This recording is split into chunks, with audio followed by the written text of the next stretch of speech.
First You can one just- is Brother, please, hard to believe. please mention your name and one question at a time. Shijil.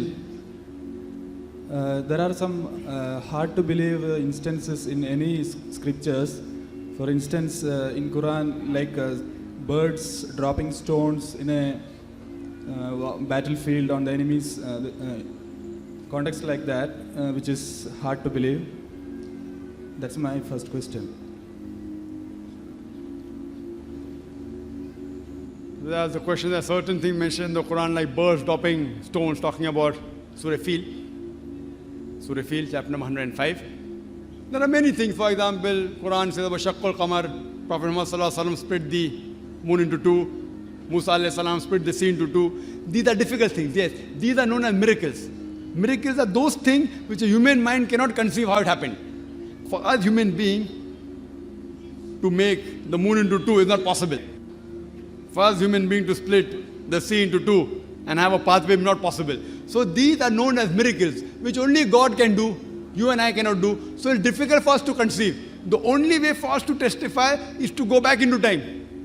Here sitting now, we can't go back 3,000, 4,000 years back and check up whether Musa alayhi salam, Moses, did he split the sea or not. So what we say, these are miracles which doesn't allow us to go back in time. But there are many things which Quran has said, which has come true today. For example, Quran speaks about science, about the Big Bang. Quran speaks the light of the moon, not its own light. Quran speaks the earth is spherical. Quran speaks the sun rotates, which to a man 1400 years back would sound, what is this nonsense? That the moon has its own light?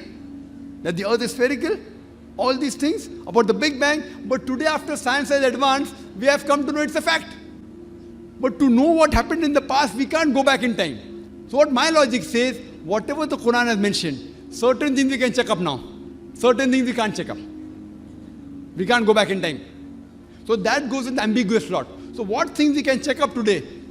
Out of those things, whatever we can check up, say 80% things we can check up. So my logic says 80% of what the Quran mentioned, we can check up today, and we have come to 100% correct. Whatever we can check, not even 1% is wrong.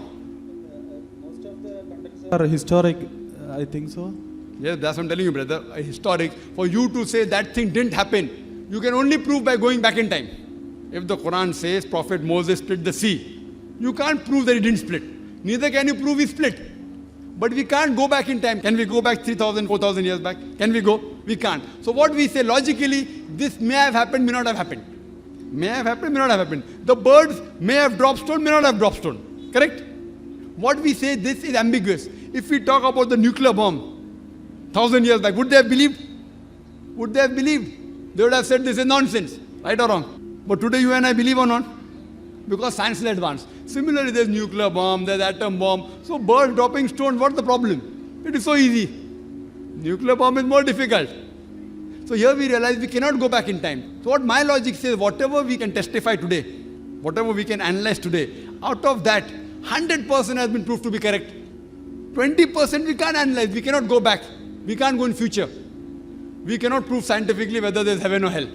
So you'll ask me, Brother Zakir, you're a medical doctor. How do you believe in heaven and hell? I said that goes in the 20% ambiguous slot. So my logic says when 80% what we can check today of the Quran has been 100% to be correct. Not even 0.1% is wrong. So my logic says what 20% is ambiguous, inshallah, God willing, even that will be correct. Maybe science will advance after 50 years, after 20 years, we'll come to know about life after death, we may come to know about heaven or hell. So my logic says it's a logical belief that when not even 0.0001% has been proved wrong of the Quran, 80% is 100% correct. So my logic says, inshallah, the 20% which you can't verify by going back in time or going in future, even that inshallah will be correct. Hope that answers the question.